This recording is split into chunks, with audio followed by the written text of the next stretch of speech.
Ladies and gentlemen, today is Buddha's Mother's Day. We're celebrating this 2929 and October 29, 2010. So she will teach Dharma for this reason. My name is Stella, and I'm going to teach Louder. today about letting go of resentment and grudges. This is incredibly, incredibly important to do, and I'm going to tell you why it's good to do and how to do it. So really, when you have a grudge, this is anger. To have deep resentment means that you have meditated on anger a lot. You think about someone you consider an enemy right now.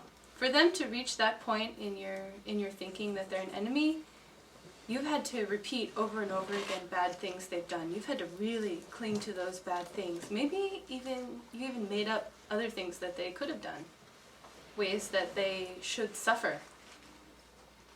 You've used the power of your thinking to create this really strong feeling, and this feeling is definitely, invariably, as the Buddha taught, going to result in your suffering. So your thinking has immeasurable power. Buddha taught us this. Your thinking is incredible, and an incredible tool to benefit all beings. And you've used this power and visualized your enemy, meditated on this terrible thing and all of the suffering that they should receive. Right? You can use that power of your thinking and that visualization power to meditate on the best possible object, and that's Buddha. So if you can clearly visualize and create this strong power with thinking of something bad someone did, imagine the result if you meditate on all of the wonderful qualities of Buddha. This is proof of the power of your thinking, and you're using it totally the wrong way. So, your anger. Think about when you're meditating on anger, how it feels. It feels like suffering, and it causes suffering. And this is exactly what your enemy wants. You think about what this person who you've painted to be this terrible cause of your suffering to be. You think about exactly what they want. They want you to suffer. So you're holding a grudge and meditating on anger is exactly what they want you to do, because you're creating the causes of their suffering. So if you really want to get back at this person, then let it go. And have love and compassion for them, because they will what? What's that? They're totally surprised by that. So you really want to screw with them, then love them.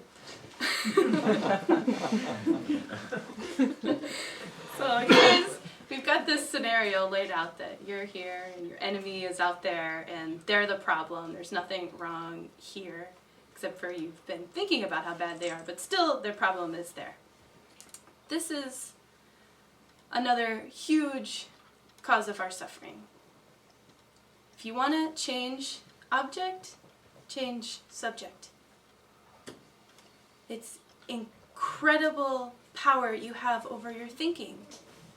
The only way that you can affect others is changing your own thinking. So if you really want to have a powerful effect, then it starts right here. It starts with your present moment thinking. We say that there's no victims. So if you have this mentality that you didn't do anything wrong and someone is attacking you and there's no reason and I'm so innocent, it's possible in this life you're very innocent, but you at some point in your countless past lives created the cause for this, because your negative thinking and negative karma is the cause of all your suffering. There is no external cause. This is something that Buddha taught and that is so important to understand. This is one of the basic teachings in Buddhism. So now, who's the enemy? Now you've got this information that the problem is not out there. and you've got this anger and you're really suffering from it, your anger, your negative thinking is the cause of your suffering. That is your enemy. All of that energy that you've directed at this person, which is really just your imagination, all that powerful energy, you gotta redirect and turn that into renunciation.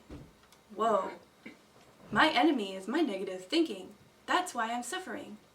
All of that powerful energy directed at your negative thinking and totally annihilating it. Everything bad you wanted to happen to your enemy, you want that to happen to your negative thinking.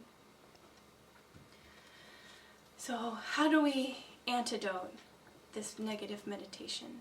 What is the opposite of anger? Particularly, the antidote is compassion.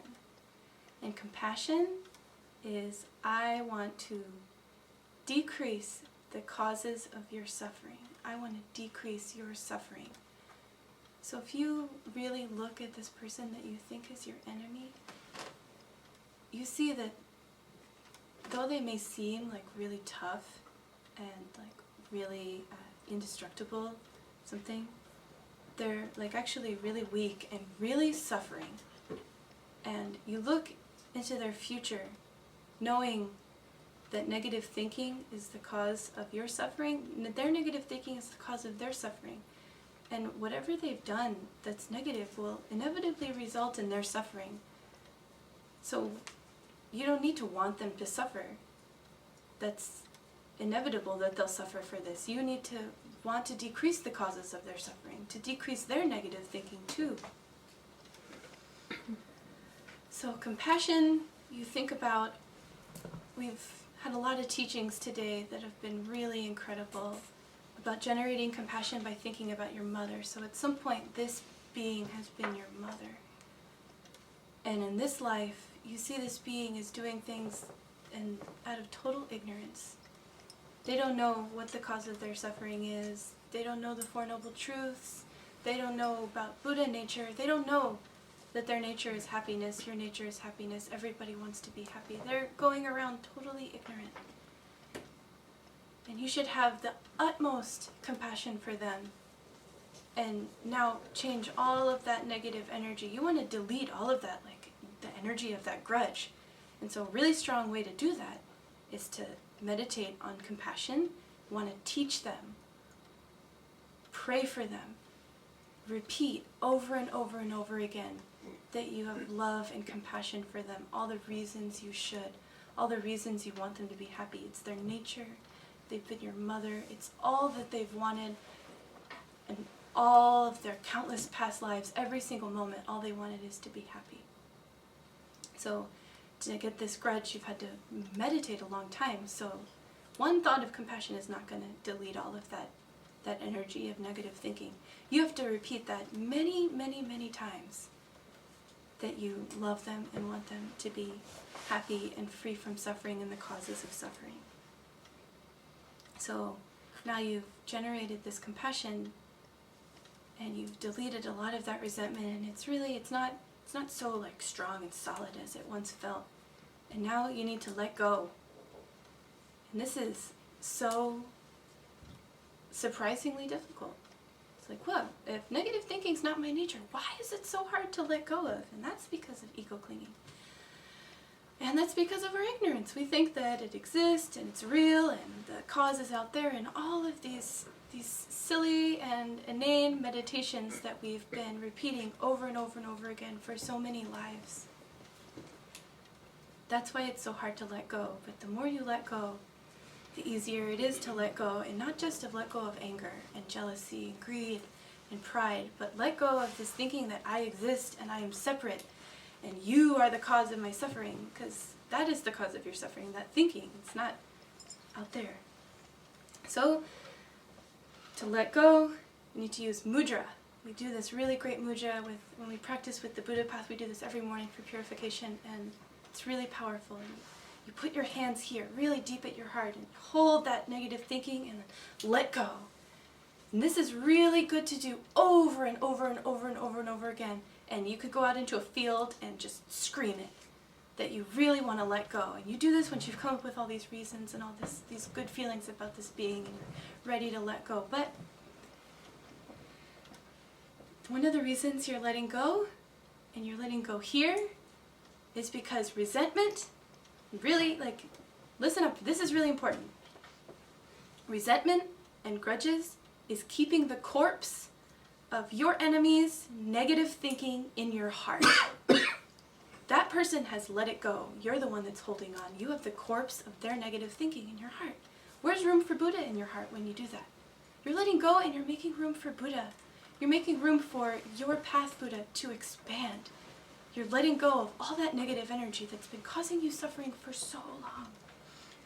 So if you really want to have the really good juice for letting go, another really powerful asset is regret.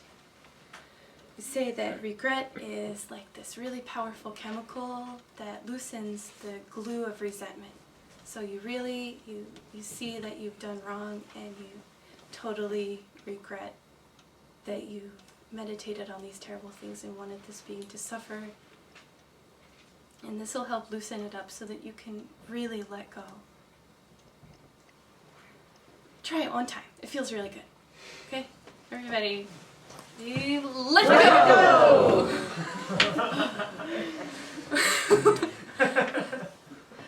So if any of this made any sense to you, if you see, whoa, I do have grudges, and that really, I'm really suffering for that. This person is like totally happy. I'm the one that's suffering for having this negative thinking.